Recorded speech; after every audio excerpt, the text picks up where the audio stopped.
Je vais vous présenter comment j'ai automatisé la gestion des incidents de Photobox en 13 heures. Et donc je suis Alexis Chotard, vous pouvez m'appeler Orgix. Je suis consultant entre guillemets DevOps à Xebia et moi ce qui me passionne c'est automatiser. Automatiser vraiment absolument tout. C'est d'ailleurs pour ça du coup que je suis là aujourd'hui. Comment j'ai automatisé la gestion des incidents de Photobox en 13 heures? Ça peut paraître un petit peu flou comme ça. Du coup, pour vous donner un petit peu de contexte, Photobox, c'est un client chez qui je travaille en ce moment. Leur cœur de métier, c'est fabriquer des produits physiques à partir de vos photos. Donc vous leur envoyez vos photos, ils vont vous faire des livres photos, des boules de neige, ou même des boules à neige. Donc voilà, si jamais ça vous tente pour Noël, c'est l'occasion. Et du coup, vu qu'ils fabriquent vraiment des produits physiques, ils ont en plus de ça des usines pour les faire, etc. Et du coup, les incidents, c'est vraiment quelque chose de critique pour eux, que ce soit les incidents de leurs services, de leur site web, de leurs API, ou justement sur leur machine. Et du coup, donc c'est cool cette gestion d'incidents, mais pourquoi en 13 heures? En fait, cet été, Photobox, ils ont décidé de faire un petit hackathon interne. L'objectif de ce hackathon, c'était d'innover en l'espace de 2 jours, par équipe. Ces équipes, l'idée c'était de faire travailler des personnes qui ne travaillent pas forcément ensemble au quotidien sur des choses, des sujets potentiellement peu communs sur lesquels on a envie de travailler. Moi, côté Photobox, je suis plus côté Ops, et du coup, trouver un sujet de hackathon pour 2 jours un petit peu innovant, c'est déjà un certain challenge. Et on va le voir, j'ai décidé de m'orienter du coup sur l'automatisation de leur gestion d'incidents. Et pourquoi 13 heures? Parce qu'au final, j'ai pris le hackathon en route en plein milieu du premier jour, ce qui me laissait du coup 13 heures pour arriver à cet objectif d'automatiser leur gestion d'incidents. Pourquoi avoir choisi ce sujet? Le processus initial, c'est quelque chose comme ça. Déjà, ça fait rien que le schéma a tendance à faire presque peur. C'est un processus qui est assez long et laborieux. C'est-à-dire qu'en cas d'incident, quelqu'un va commencer à en discuter dans un channel Slack qui est dédié aux incidents. Slack, pour ceux qui ne connaîtraient pas, c'est de la messagerie instantanée. Pensez à Skype, à Jitter, ce genre de choses, avec des rooms, des regroupements de personnes. Donc il y a un channel qui est dédié aux incidents, donc on va commencer à en discuter dessus. Si l'incident est avéré, on va devoir envoyer un mail au support qui va aller déclarer l'incident dans un back-office qui a au moins une dizaine d'années, etc., etc., pour arriver au final à un channel Slack dédié à la discussion autour de cet incident. Et cet incident, une fois déclaré, il faut en faire le suivi, c'est-à-dire dire à telle heure, on a investigué qu'il y avait tel problème, etc. Tout ça, c'est logué manuellement dans un Google Doc. Donc tout ça, en résumé, on voit clairement qu'il y a un point central de communication, qui est Slack, mais qu'il y a plein de centres d'information, entre guillemets, secondaires. Je ne vous les ai même pas tous mentionnés sur le schéma précédent, mais il va y avoir des emails, il y a un Jira dans le tas, il va y avoir le Google Doc. Et au final, du coup, on arrive à des problèmes qui pourraient peut-être paraître un petit peu évidents, mais notamment toute la partie synchronisation. On a au moins 4 outils différents, on va vite se retrouver à avoir des informations contradictoires dans ces différents outils. Ensuite, le processus est assez douloureux, que ce soit pour comment je déclare un incident, ça donne pas vraiment envie, mais c'est un incident donc il faut le faire quand même, ou que ce soit comment je suis l'évolution et la résolution d'un incident en cours. Et surtout, il y a des dépendances humaines, c'est-à-dire que quand j'envoie mon email au support, par exemple, il faut qu'il y ait quelqu'un qui le lise et qui prenne des actions derrière. Et c'est du coup par rapport à tous ces problèmes-là et à cet état-là que je me suis dit que j'allais automatiser tout ça. Du coup, qu'est-ce que ça nous donne? Comme on l'a dit, le point central au final de communication, c'est Slack. Du coup, il nous faut Slack. Jusque-là, ça va, on n'a pas réinventé la poudre. Ensuite, vu que c'est notre centre principal de communication, on va vouloir exprimer tout ce qu'on veut faire directement sur Slack. C'est-à-dire exprimer sur Slack le fait qu'on veut créer un nouvel incident, qu'on veut donner une nouvelle information sur un incident en cours ou qu'on veut enclore un incident. Mais on n'a pas envie de se retrouver avec des boutons sur lesquels cliquer en plus, ou d'avoir des commandes à taper, du style /new incident avec des paramètres derrière. Ça serait tout aussi laborieux. On veut vraiment comprendre ce que les gens vont exprimer. C'est pour ça que je me suis tourné vers Dialogflow. Dialogflow, qui s'appelait avant API.ai et qui a été racheté par Google il y a quelques mois, c'est quelque chose qui vous propose as a service de la compréhension de langage à base de machine learning. Donc le boulot de Dialogflow, c'est comprendre que dans la phrase « Bonjour, je souhaite créer un nouvel incident à propos d'une usine qui brûle », l'intention exprimée, c'est créer un nouvel incident, et les paramètres de cette intention, ça va être le titre de l'incident qui sera « Une usine brûle ». Donc voilà, l'objectif, c'est vraiment comprendre des phrases et les transformer en des intentions et des paramètres. Pour ceux qui étaient au slot sur les chatbots un peu plus tôt ce matin, ça devrait peut-être un petit peu vous parler. Et tout ça, du coup, c'est vraiment une fournie as a service, et du coup, Dialogflow va venir se brancher sur Slack pour voir tous nos messages passés et les analyser. Bon, c'est top. On a quelque chose qui est déjà capable de faire beaucoup de choses, de comprendre les intentions des gens. Sauf que ces intentions, il faut bien en faire quelque chose. Et c'est là qu'on intervient. C'est ce qui a été réalisé pendant ce hackathon. C'est une application qui, du coup, va recevoir ces données analysées par Dialogflow. Voilà, on expose une bête API que Dialogflow va venir notifier. Et on va vouloir en faire plein de choses. Pour cette application, je me suis tourné vers Python parce que c'est un langage que j'aime bien, avec lequel je suis familier, mais surtout parce qu'il faut garder à l'esprit que c'est un hackathon de 13 heures, et pour le coup, Python est très bien pour prototyper et itérer rapidement. Donc quand on va recevoir ces informations sur les incidents, qu'est-ce qu'on veut en faire? Déjà, on va devoir les stocker. Pour ça, je me suis tourné vers Elasticsearch. Pourquoi Elasticsearch? Parce que avoir une base de données où il ne va pas y avoir de schéma, c'est quelque chose qui va nous permettre de faire évoluer le format des données très, très facilement et très rapidement. C'est quelque chose qui a vraiment, le format de données a évolué tout le long du hackathon pendant 13 heures. Du coup, voilà, ça rendait vraiment ça facile. Et au final, du coup, on va se retrouver avec un incident qui correspond à un document dans Elasticsearch. Mais c'est pas tout. On n'a pas envie de, en plus, révolutionner complètement et changer le processus de gestion des incidents de Photobox. Il faut au passage garder une certaine compatibilité avec l'existant pour pas arriver à la fin du hackathon et dire au fait j'ai tout changé et du coup ça ne sera pas appliqué, ça ne sera pas utilisé. Donc ça veut dire s'interfacer aussi avec Jira. On va vouloir aller automatiquement, à partir des demandes de création d'incidents qui nous ont exprimées sur Slack, aller créer et mettre à jour automatiquement des tickets sur un Jira. Évidemment toute la partie aussi mail, etc. Mais au final, pour donner peut-être un petit peu aussi envie d'utiliser la solution, outre le côté pratique, ça pourrait être sympa de rajouter un petit peu de fonctionnel. Par exemple, une status page. Vous avez déjà probablement vu certains services que vous utilisez qui vous exposent une page de statut qui va vous donner l'état de leur service. Est-ce qu'ils sont dégradés? Est-ce que les performances sont impactées? Est-ce que le service est complètement down? Ce genre de choses. Une page de statut qu'on pourrait du coup linker aux clients pour qu'ils puissent savoir par eux-mêmes quand un incident est résolu. Et au final, notre application, outre ça, on va aussi vouloir qu'elle recommunique avec Slack pour donner du feedback sur ce qu'on va lui exprimer, mais aussi pour aller créer la room dédiée à la gestion d'un incident, etc. Et du coup, ce que je vous propose, c'est que quasiment tout le reste du talk soit de la live démo, pour que ça vous montre quelque chose de parlant. Vous m'entendez? C'est bon? Cool. C'est bon? Chouette. Donc, je suis sur une room, du coup, incident, dédiée à cette gestion d'incidents. On va vouloir pouvoir exprimer facilement des choses comme je voudrais ouvrir un nouvel incident. Voilà, Photobox utilise en l'occurrence des codes couleurs pour tout ce qui va être priorité des incidents, leur criticité, rouge, orange. On veut déclarer un nouveau incident rouge à propos de le site est down. Bon, cool. On a envie de juste avoir à déclarer ça, à l'envoyer sur Slack, et à ce que derrière, ça soit analysé et pris en compte automatiquement, avec tout le pipeline que je vous ai expliqué. Donc là, il y a Dialogflow qui a compris que mon intention, c'était créer un nouvel incident, et que les paramètres, c'était le titre, le website est down. Donc on peut voir qu'il nous a créé une petite room dédiée à cet incident, et qu'au passage, il nous suggère de la rejoindre. Donc c'est cool, on rejoint cette room. Au passage, ça nous a posté un rappel des informations liées à cet incident, le titre, la priorité, etc. Bon, je n'ai pas précisé de description dans ce que j'ai créé, mais on peut en préciser une et aller la mettre à jour après. Et ça nous a aussi, on peut le voir, créé une issue sur Jira. Mais c'est pas tout. On avait notre page de statut qui avant était verte. Donc voilà, on voit très bien que le site web est opérationnel. Entre temps, elle a été mise à jour si je la rafraîchis. Là, j'ai juste appuyé sur F5. Hein, c'est de la vraie démo live. On peut voir que le site web du coup a été marqué comme en major outage et qu'il y a un incident qui a été déclaré. Voilà, il y a 1 minute et qui correspond à le site web est down. Je vous parlais du ticket Jira juste avant. C'est pareil, si on rafraîchit notre petit Jira, on peut voir que l'incident a bien été créé ici. Voilà, il est ongoing et il a bien son titre, etc.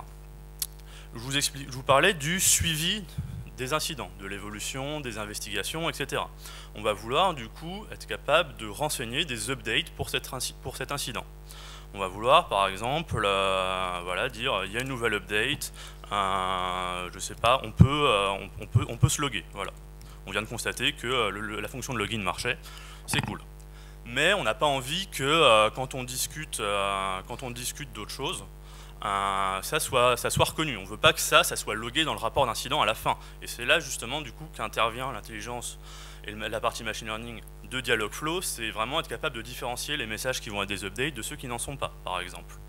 Et d'ailleurs, pour vous montrer que normalement ça prend bien en compte sous d'autres formats, je sais pas, allez, on va dire next update, on va voir s'il le reconnaît. Je sais pas. Allez, en France, ça marche. Voilà, ça, malgré que j'ai fait une typo, que ça soit un format qui est différent de l'autre, etc., on a bien reconnu que c'était une demande de mise à jour de l'incident. On pourrait aussi vouloir demander, du coup, par exemple, quels sont les updates sur cet incident jusqu'ici, et que ça nous les donne. Et évidemment, on a envie, après coup aussi, de pouvoir fermer cet incident, voilà, et qu'il soit résolu, pour marquer le fait qu'il est résolu. Le fait de le marquer comme résolu, ça va aller de nouveau updater non seulement notre partie sur Jira, voilà, on voit que l'incident a été marqué comme done, et qu'au passage, en commentaire dans le ticket Jira, on a toutes les updates qu'on a loguées sur notre incident.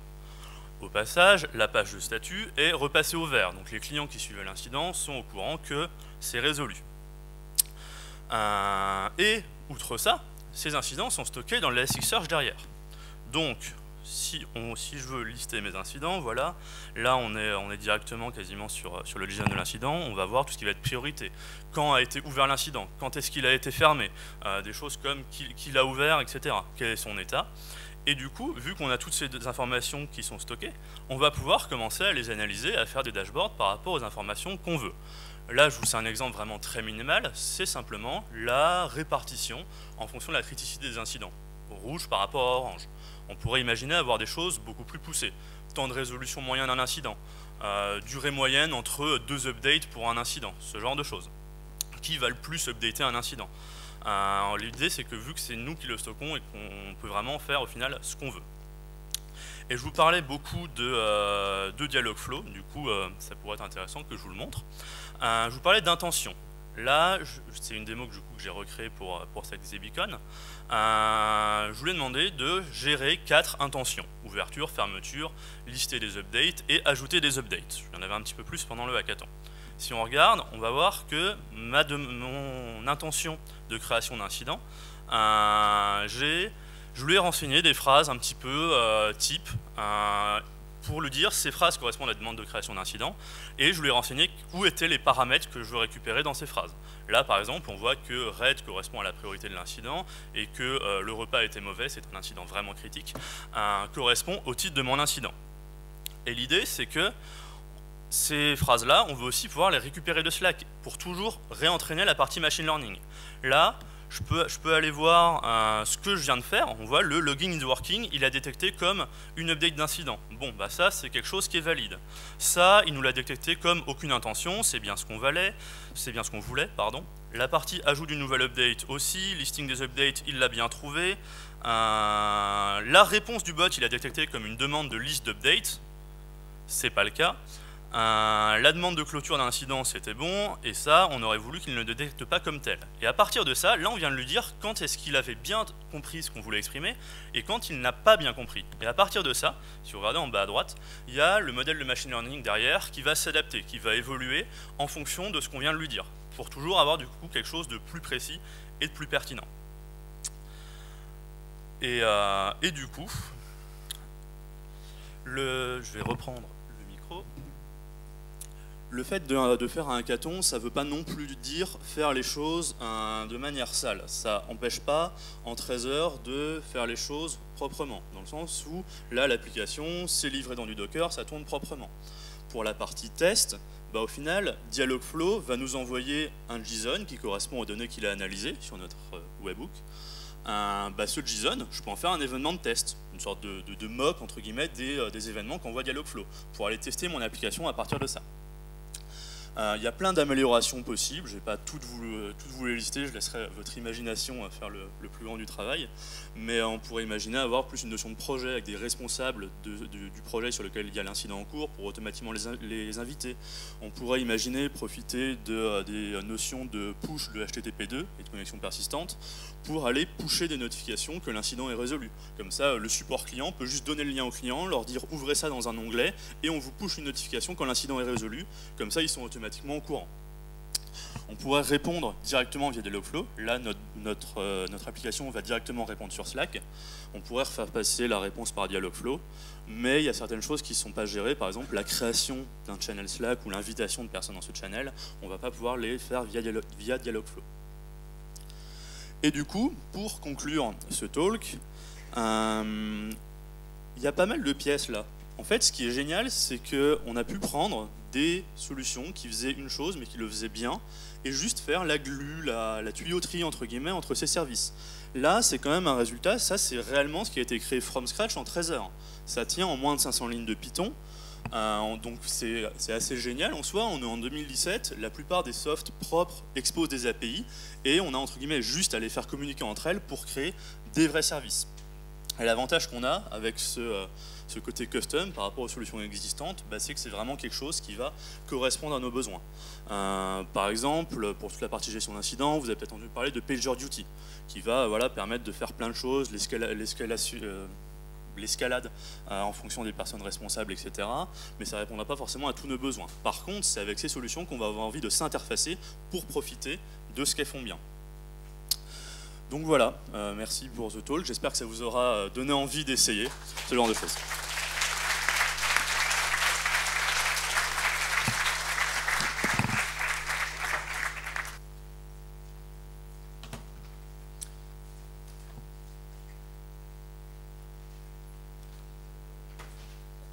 C'est peut-être une question un peu bête, ça m'a vachement intrigué. Quand on rajoute des updates, typiquement, est-ce qu'on peut faire des updates et mettre à jour directement le ticket Jira, genre ok, là on est en train de déployer sur la prod, là on est en train de tester en intégration, parce qu'il y a tout un workflow dans Jira, est-ce que c'est géré directement ou pas? Alors, ton workflow Jira, il faut t'intégrer avec. C'est-à-dire que là, par exemple, la clôture d'un incident, ça correspond à un ID de transition de l'incident sur Jira qui va l'effectuer. Après, par exemple, toute la partie... tu disais la partie certains services sont réparés, etc. Il faut bien garder à l'esprit que là, c'est le cas où on veut interagir manuellement, etc. Tu parlais du cas où les services sont réparés au fur et à mesure. Dans le cas idéal, c'est ton monitoring qui détecte ce genre de choses et qui va automatiquement mettre à jour tes incidents. Là, on est dans le cas où, certes, on a envie de déclarer les incidents, mais si on déclare les incidents manuellement, c'est quand même probablement qu'il y a un problème quelque part. On aimerait que ce soit notre monitoring qui les déclare automatiquement. Merci.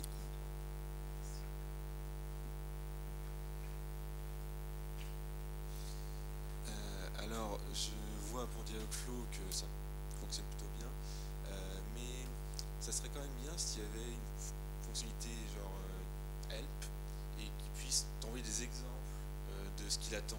Je trouve que ce serait beaucoup plus clair pour l'utilisateur. Le fond a entendu la question ou vous voulez que je la répète? La question c'était, est-ce que ça serait pas top si Dialogflow était capable de nous envoyer des exemples des choses qu'il est capable de reconnaître pour savoir un petit peu comment s'interfacer avec. J'ai pas regardé le détail de tout ce que propose l'API Dialogflow, mais tu vas pouvoir télécharger l'historique et les intents qui sont reconnus, etc. Et du coup, je pense que tu as un moyen de t'interfacer avec ça pour télécharger ça et fournir directement dans ton application une sorte de help, voilà, où les gens pourraient aller parler à ton bot, dire help, et qui lui donnerait des exemples tirés de cet historique. Et qui du coup seraient des exemples en constante évolution d'ailleurs.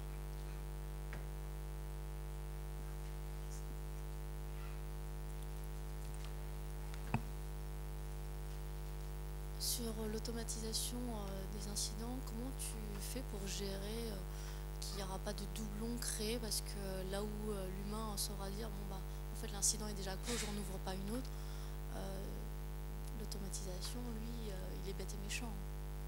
Oui, alors pour la partie gestion de doublons, par exemple, comment éviter qu'il y ait deux personnes à 10 secondes d'intervalle qui déclarent le même incident, par exemple? Là, c'est des choses, soit qu'on va vouloir gérer nous-mêmes, typiquement, il y a un incident qui a été déclaré 10 secondes avant, on va ne pas reconnaître ça comme une nouvelle demande d'incident.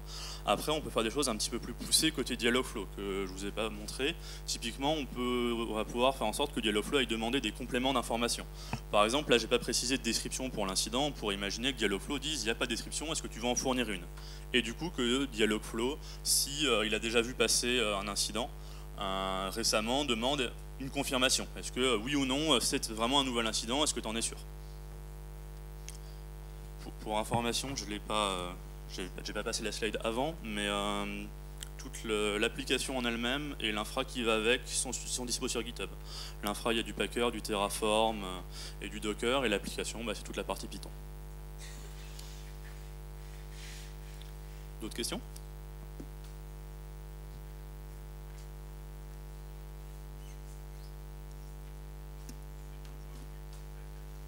Bonjour, c'était pour savoir si on est capable, enfin Dialogflow est capable de faire une suite de conversations. C'est ce que tu étais en train de dire, mais juste pour pouvoir valider ça. C'est-à-dire que, comme tu disais, il pourrait faire des réponses et nous, on pourrait agréger au niveau de ces réponses d'autres formulations. Alors la question c'est, est-ce que Dialogflow est capable de faire des suites de conversations? Alors oui, dans quelle mesure, je ne sais pas exactement. Si on regarde là sur la partie intent, il y a la possibilité de lui ajouter des follow-up intent, donc d'avoir des suites un petit peu d'événements. C'est resté un hackathon de 13 heures, j'avais jamais touché à Dialogflow de ma vie avant ce hackathon. J'ai pas exploré tout ce qui était possible de faire avec. Je t'invite à te rapprocher des speakers qui faisaient un talk spécifiquement sur les chatbots de ce matin, qui ont plus joué avec probablement. Mais oui, c'est possible d'avoir vraiment une conversation avec une suite logique sur Dialogflow. Jusqu'où ça va, je ne saurais pas te dire exactement.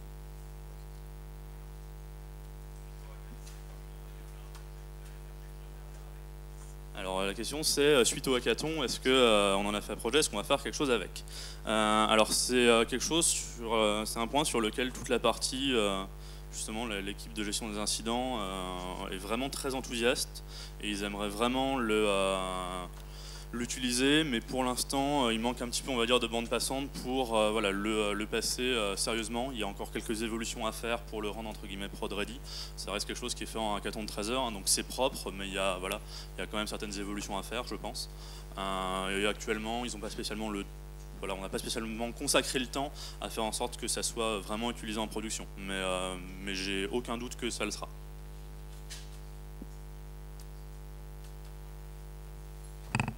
Eh bien, merci beaucoup. N'hésitez pas à venir me voir si vous voulez des détails.